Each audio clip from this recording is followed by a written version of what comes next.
काल नसरापूर या ठिकाणी एक खूप दुर्दैवी आणि दुःखद घटना घडलेली आहे। यामध्ये एक अल्पवयीन 3.5 वर्षाची मुलीवर अत्याचार करण्यात आला आणि त्याची त्यामध्ये हत्या झाली।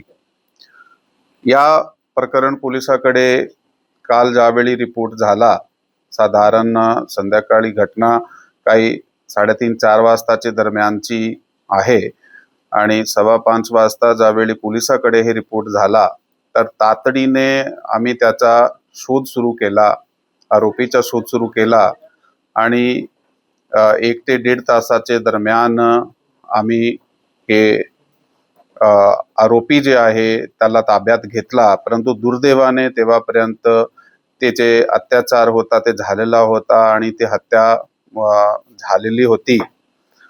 या प्रकरणामध्ये BNS कायद्याप्रमाणे 137(2), 103, 64, 74, 140(1), 140(3), पॉक्सो कलम 468-12 तहत FIR क्रमांक 169/2026 राजगड पोलीस स्टेशन या ठिकाणी दाखल करण्यात आलेली आहे।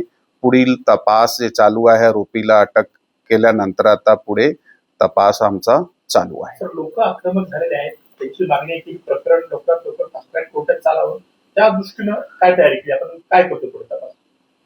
अशा घटना घडल्यानंतर साधारणतः जे एक इमोशनल जे रिॲक्शन जे आहे ते पब्लिक कडून येत आहे। काल सुद्धा अशा प्रकारची एक सिच्युएशन निर्माण झाली होती।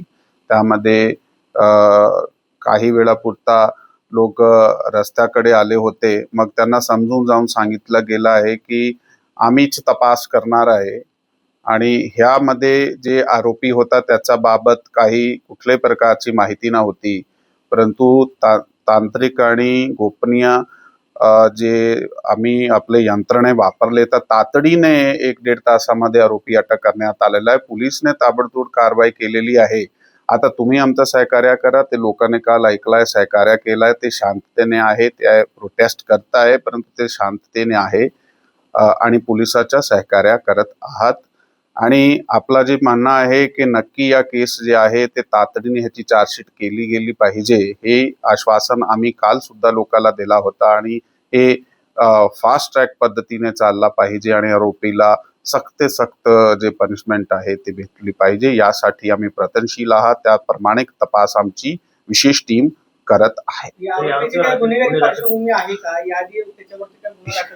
ह्या आरोपीचे विरुद्ध अगोदर अशाही प्रकारचे गुन्हे आहेत। ते 1998 मध्ये त्याच्या विरुद्ध एक विनयभंगाचा गुन्हा होता। त्याच्यानंतर 2015 मध्ये त्याच्या विरुद्ध एक विनयभंग आणि पॉक्सो गुन्हा होता, ज्यामध्ये पॉक्सो आणि विनयभंगाचे कलम होते।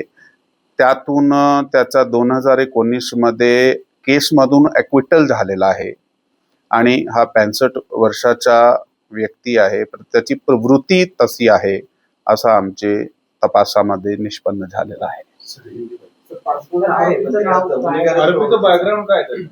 तो डेली वेजर आहे, असाही गावात काम करत आहे, इकडे तिकडे काही ठिकाणी।